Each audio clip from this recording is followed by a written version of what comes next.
मैं गोपाल मंडल, मेरा YouTube channel life maker में आपका स्वागत है। आज मैं जीव विज्ञान के प्रजनन चैप्टर के बारे में पढ़ेंगे और देखेंगे कि प्रजनन क्या है। ये जानते तो हैं कि प्रजनन क्या है, लेकिन बहुत ऐसे विद्यार्थी हैं जो ये जान नहीं पाते हैं प्रजनन होता कैसे है और प्रजनन का तरीका क्या है। क्योंकि विद्यार्थी ये नहीं समझ पाते हैं कि जीव पौधा भी है और जीव जंतु ये सारे के सारे में जीव है और सारे के सारे जीव अपने जैसे संतानों को जो जन्म दे रहा है ये कैसे दे रहा है इसे हम जानेंगे। ये विद्यार्थी ये समझ नहीं पा रहे, तो उन्हें ये प्रजनन जो चैप्टर है यह से बोझिल अनुभव होता है। आप देखेंगे कि जीव जनन कैसे करते हैं। जीव जनन कैसे करते हैं? जनन का अर्थ क्या है? जनन का अर्थ यही है जो अपने जैसे संतानों को जो जन्म देते हैं उसे ही हम प्रजनन कहते हैं। प्रजनन का अर्थ ही होता है अपने जैसे बच्चों को पैदा करना, अपने जैसे संतानों को जन्म देना। इसी प्रक्रिया को हम जनन कहते हैं। चूंकि जनन जीव में होता है इसलिए हम जीव में जनन कहते हैं। इसलिए हम जीव में जनन कहते हैं और जीव में जनन कैसे होता है उसे हम आज देखेंगे। दोस्तों, जीव में जनन दो प्रकार से होते हैं। बहुत ऐसे जीव है जो एक कोशिकीय है, बहुत ऐसे जीव है जो बहुकोशिकीय है। बहुकोशिकीय जीवों में श्रम विभाजन है और एक कोशिकीय जीवों में श्रम विभाजन नहीं है। श्रम विभाजन का अर्थ होता है कि जीवों में अलग अलग अंग अलग अलग काम करेंगे, एक उसमें विभाजित किया हुआ है। लेकिन एक कोशिकीय जीवों में ऐसी बात नहीं है। वह एक ही कोशिका का बना होता है और वह एक ही कोशिका से ही उसका जीने के लिए जितने सारे क्रिया करना पड़ता है वो करता है। अब देखते हैं कि जीव में जनन मुख्यतः दो विधियों से होते हैं, यानी दो विधियों द्वारा करते हैं। जीव जनन मुख्यतः दो विधियों से करते हैं। एक नंबर अलैंगिक जनन, दूसरा लैंगिक जनन। Asexual reproduction, sexual reproduction. तो अब हम देखेंगे कि अलैंगिक जनन क्या है। तो अलैंगिक जनन वैसा जनन है, वैसा क्रिया है जिसे अपने जैसे संतानों को जन्म देने के लिए स्त्री पुरुष को अलग अलग होना जरूरी नहीं है। स्त्री पुरुष को अलग अलग होने जरूरी नहीं है। ऐसे विधि को हम अलैंगिक जनन कहते हैं। जैसे अमीबा,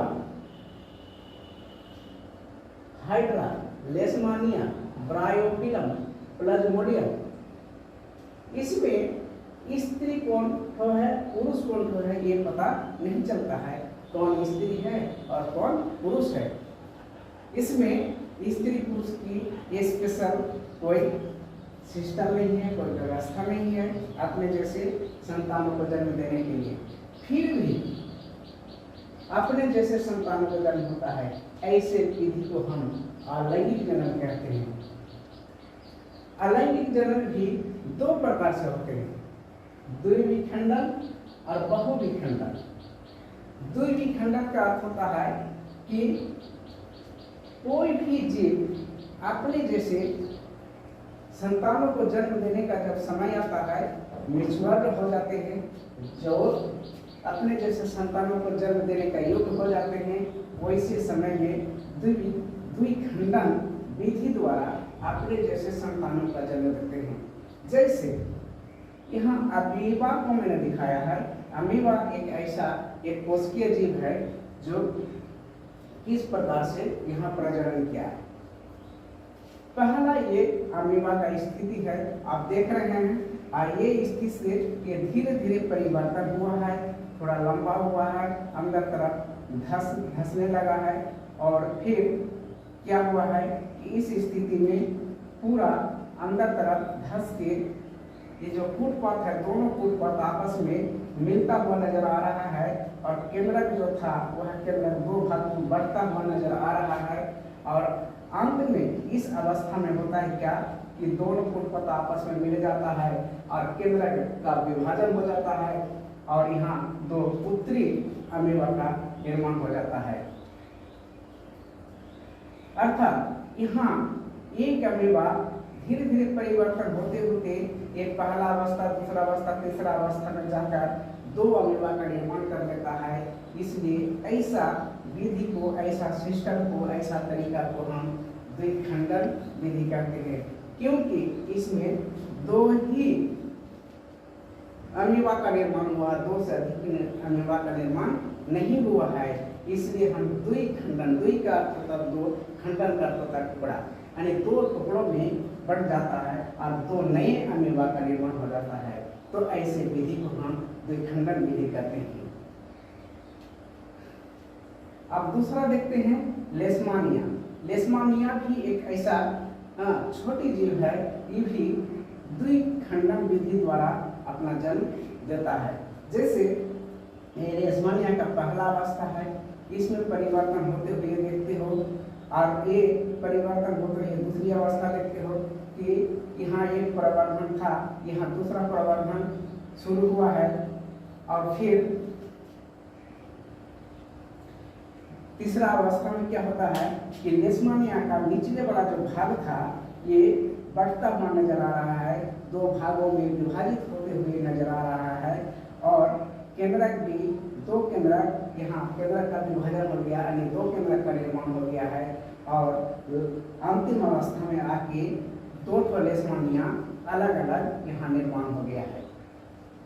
तो इसी विधि को हम द्विखंडन, यहाँ भी दो को लेशमानिया का निर्माण हुआ है, इसलिए इसे द्विखंडन कहते हैं। द्वि माने दो, खंडन माने टुकड़ा, यानी लेशमानिया का भी यहाँ दो टुकड़ा हुआ है।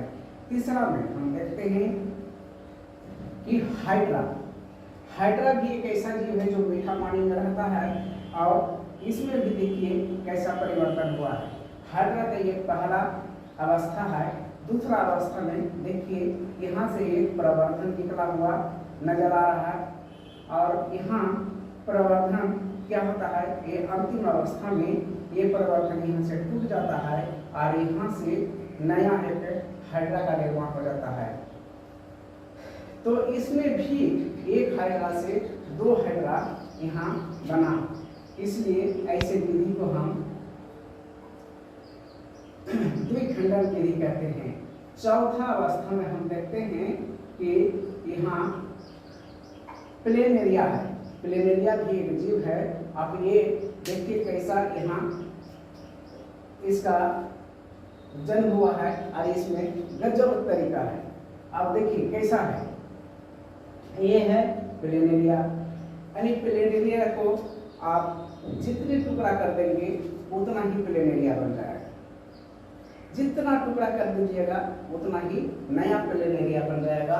तो यहाँ हम देखते हैं कि ये मूल प्लेनेरिया है। इस प्लेनेरिया को मैंने 3 टुकड़ा करके दिखाया, और 3 टुकड़ा करके दिखाया। जैसे कि ऊपर वाला जो टुकड़ा है लेशमानिया का, ऊपर वाला जो टुकड़ा है, ये देखिए कैसे मतलब कि यहाँ परिवर्तन हुआ है कि इसका नीचे वाला भाग कट गया है, तो धीरे धीरे नीचे वाला भाग बढ़ते गया, और बढ़ते बढ़ते अंत में जाके एक नया प्लेनेरिया का निर्माण कर लिया है, एक नया प्लेनेरिया बन गया है। तो आप यहाँ बीज वाला भाग को देखते हैं, तो बीज वाला भाग को ऊपर यहाँ कट गया और नीचे भी कट गया, तो इस अवस्था में देखते हैं कि धीरे धीरे नीचे तरफ बढ़ गया और ऊपर धीरे धीरे ऊपर तरफ बढ़ गया और बढ़ के एक नया प्लेन एरिया का यहाँ निर्माण कर दिया।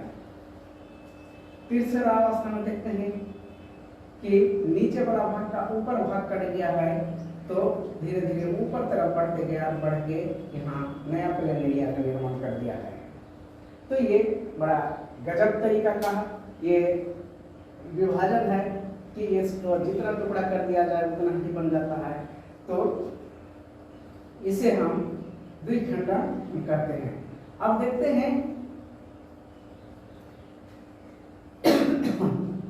सॉरी द्विखंडन नहीं, ये बहुविखंडन है, क्योंकि ये दो से अधिक इसका निर्माण होता है, क्योंकि जितना टुकड़ा कर दिया जाए उतना ही इसमें बन जाता है। तो ये हो गया बहुविखंडन, ये हो गया बहुविखंडन क्रिया। अब हम देखते हैं कि द्विखंडन विधि में अमीबा, लेशमानिया, हाइड्रा ये सब द्विविखंडन करते हैं। इसी प्रकार का इससे धरती पर कितने सारे जीव होंगे कि इस प्रकार का क्रिया करते हैं। तो इसी प्रकार का क्रिया को हम अलैंगिक जनन कहते हैं। अलैंगिक जनन दो प्रकार का आता है, द्विखंडन और बहुविखंडन। और बहुविखंडन अब हम देखते हैं कि यहाँ राइजोपस में एक पौधा होता है और पौधा का जो अगला वाला जो भाग होता है जहाँ बीज बनता है, ये जब मिश्वर हो जाता है, ये जब अपने जैसे संतान को जन्म देने का जब समय आ जाता है, युवक हो जाता है, उस समय इसका जो फल है, इसका जो अंदर में बीज है वो परिपक्व हो जाता है और परिपक्व हो जाता है और अंत में इसका फल का ऊपर वाला भाग ये फट जाता है, फट के सारे बीज निकल जाता है। तो जितना सारा बीज निकलता है उतना ही पौधा नया बन जाता है। तो इसी विधि को बहुविखंडन कहते हैं। बहु का अर्थ होता है अनेक, यानी दो या दो से अनेक ये बन जाते हैं, तो इसी के हम बहुविखंडन कहते हैं। ये क्या है? ये राइजोपस है। राइजोपस में इसी विधि को हम कहते हैं बीजाणु समासन। इसी को, इस विधि को, इस क्रिया को हम कहते हैं बीजाणु समासन।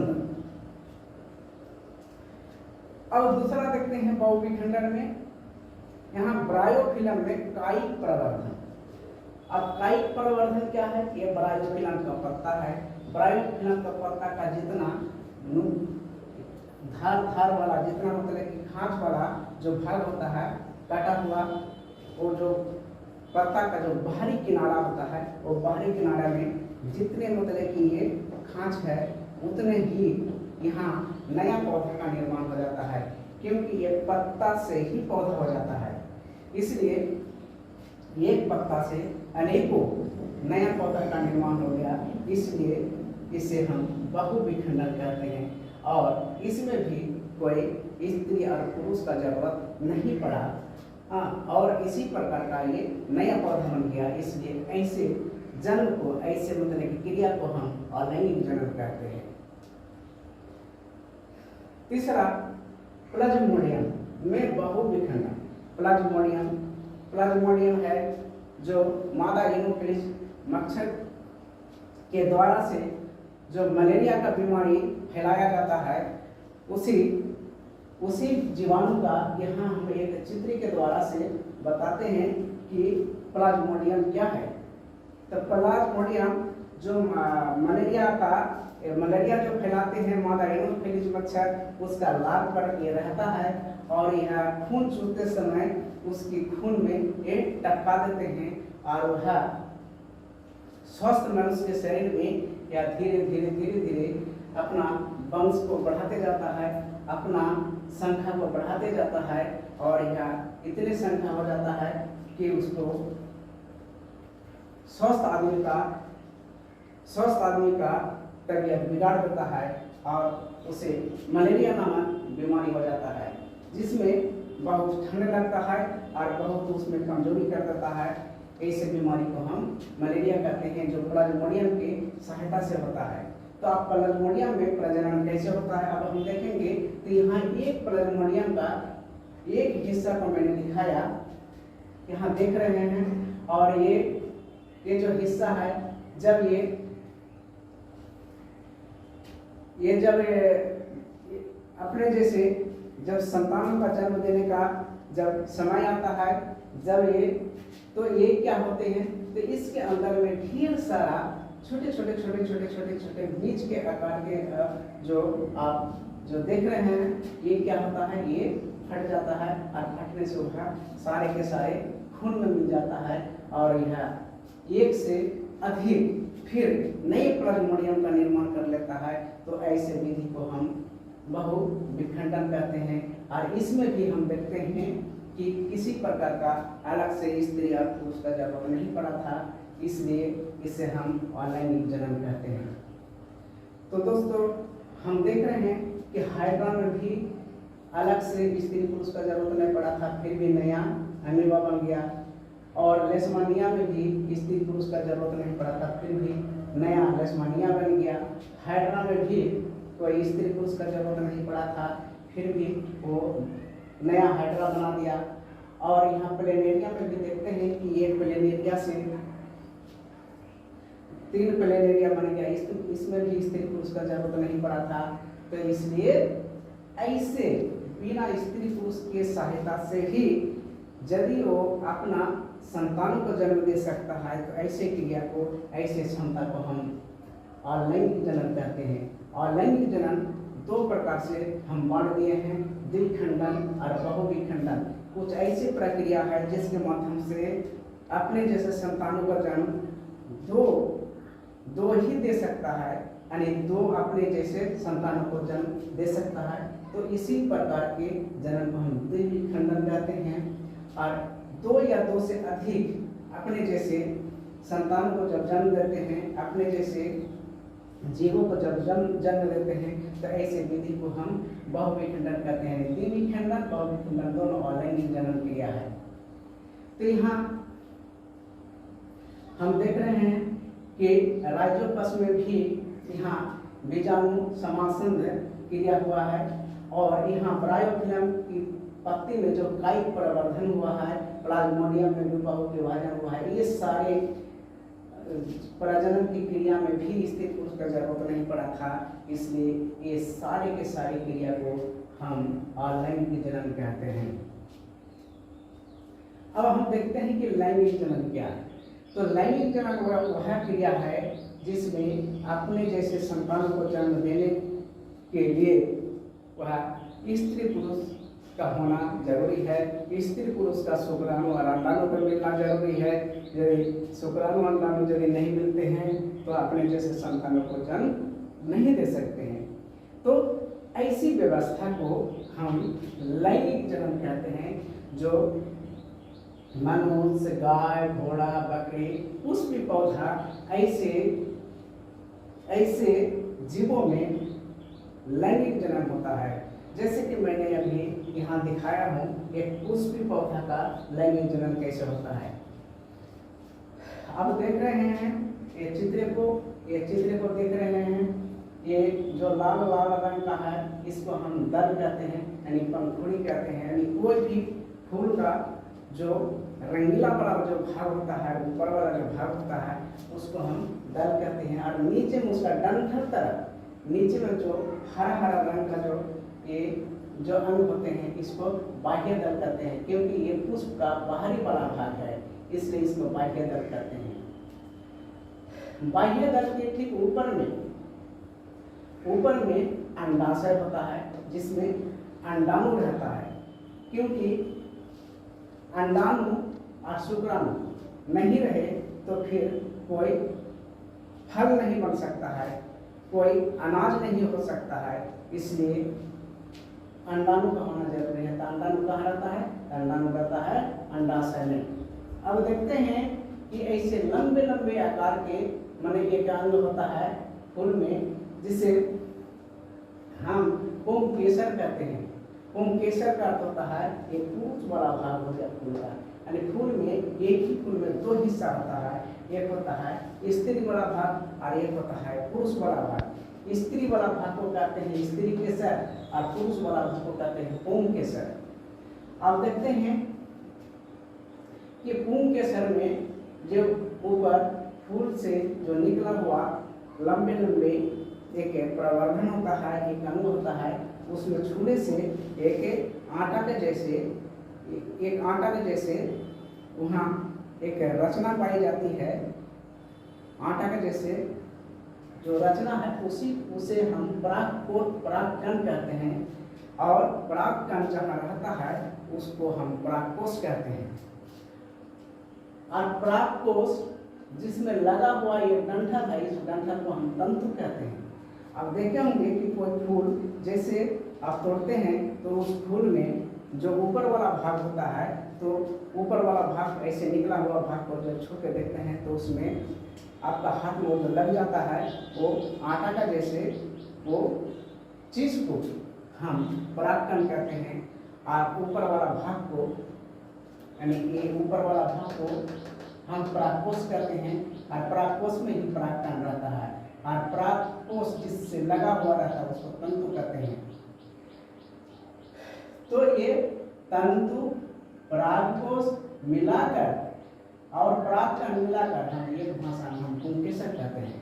यानी पुंकेसर में परागकण रहेगा, परागकोश रहेगा, तंतु रहेगा, ये तीनों को मिलाकर हम एक भाषा में पुंकेसर कहते हैं। जो फूलों में है पुरुष वाला भाग हो गया। अब देखते हैं स्त्री वाला भाग में। स्त्री वाला भाग में तो फूल के बीचों बीच से एक और अंग निकला हुआ रहता है, जो पुंकेसर को छोड़कर बीच में मुख्य भाग तो ऐसे करके निकला हुआ रहता है। और उसको जब बीच वाला भाग को जब छू के देखेंगे तो ये चिपचिपा मतलब कि एक पदार्थ रहता है। वही चिपचिपा पदार्थ क्या होता है कि यह परागकण जब कोई माध्यम से या कीड़े मकोड़े के माध्यम से या हवा के माध्यम से जैसे इसमें आता है तो ये यहाँ चिपक जाता है। यानी स्त्री वाला भाग हो गया ये, जिसको हम वर्तिका कहते हैं। और वर्तिका का ये नीचे वाला जो भाग है जिससे वर्तिका लगा हुआ है, इसको हम वर्तिकाग्र कहते हैं। और नीचे में अंडाशय होता है जो जिसमें अंडाणु रहता है, यानी वर्तिका, वर्तिकाग्र और अंडाशय, इसको मिलाकर हम इस स्त्री केसर कहते हैं। जैसे यहाँ पुंकेसर को हवा का माध्यम से या कीड़ा के माध्यम से जैसे वर्तिकाग्र तक पहुँचता है, वैसे यहाँ से लेकर वर्तिकाग्र से लेकर एकदम नीचे अंडाशय तक वह जुड़ा हुआ एक नली का आकार का एक सिस्टम है, जिससे परागकण वह आता है और परागकण आके अंडाणु के साथ मिलता है। मिलकर यहाँ निषेचन की क्रिया होती है, जिसको फर्टिलाइजेशन कहते हैं। निषेचन की क्रिया के फलस्वरूप वहाँ युग्मनज बनता है, युग्मनज जिसको हम जाइगोट कहते हैं। और वह जाइगोट धीरे धीरे बढ़ते बढ़ते एक फल का निर्माण कर देता है। तभी हम कहते हैं ये पौधा में फल लग गया। यहाँ यदि स्त्री केसर और पुंकेसर यदि नहीं रहता तो वह फल नहीं लगता। फिर फल हो जाता है, फल के अंदर में बीज हो जाता है, और बीज धीरे धीरे फिर परिपक्व होता है, और वह फिर बीज को जब धरती पर लगा देते हैं फिर नया पौधा बन जाता है। फिर नया पौधा उसी प्रकार की क्रिया दोहराता है। इसी तरह एक पौधा से दूसरे पौधा का निर्माण हो जाता है, एक पौधा से दूसरे पौधा बन जाते हैं। तो इसी विधि को हम लैंगिक जनन कहते हैं।